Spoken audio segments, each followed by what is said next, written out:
Hi! So throughout this course, I have realized how related psychopathology and Adlerian dynamics are.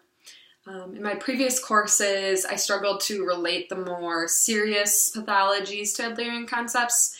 Couldn't quite make that connection of how relevant some of the concepts that I was learning about were in psychopathology. I thought I had a really good understanding of social interest before this class, but as it went on, I've gained a lot more insight into social interest.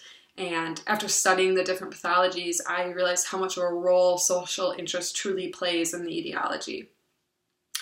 I think in the future, this will allow me to view pathologies in a different light.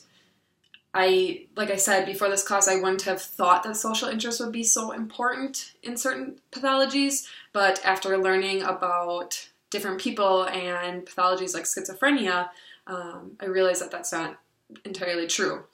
So to talk about schizophrenia, I guess in my undergrad and just kind of hearing about schizophrenia in general, I kind of thought it was something that was really hard to treat, and especially with counseling. And in the beginning of school here, learning about Adlerian concepts, I wasn't sure how that was going to play out.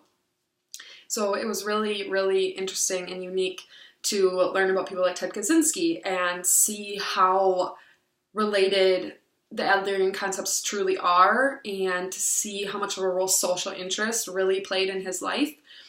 I feel that most people who learn about Ted Kaczynski or know about him only know about the bombings and what his life was like when he was found, and have never gone all the way back like we did and looked at his early life and looked at, when he actually started to lose social interests and all of the different things that happened and kind of created the person that he became. So that was really not only interesting, but it was also very helpful for me to relate the two topics between Adlerian concepts and some of those more serious pathologies. And in fact, I would say that most of the psychopathologies that we learned about are represented by a lack of social interest or just a low social interest. Adler thought that the difference between a well-adjusted individual and someone suffering from a psychopathology is social interest.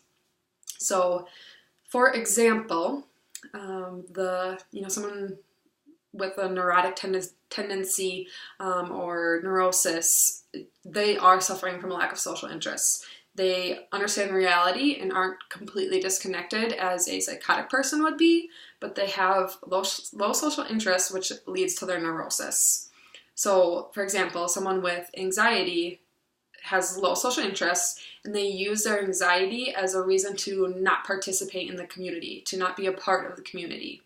They have that hesitating attitude where they're always focused on the but part of the yes but statement. So they're never looking forward. They're stuck in that yes but kind of situation.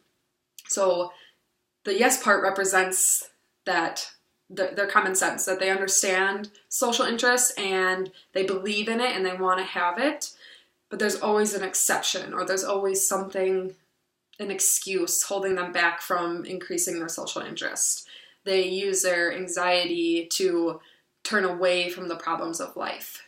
So in individual psychology and in Adlerian psychology, they truly believe that anxiety is used as a defense mechanism and,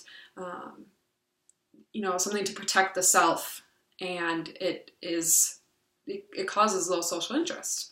So it was really interesting to kind of understand how related those really are. And obviously all the psychopathologies have multiple different Adlerian concepts involved, but social interest was one that I truly thought I understood, and I do think I did understand it, but I couldn't quite relate it to everything. I couldn't have explained it to a stranger as to how it's related, where now I feel like I have a better understanding and I could actually have a discussion about it. So, thank you.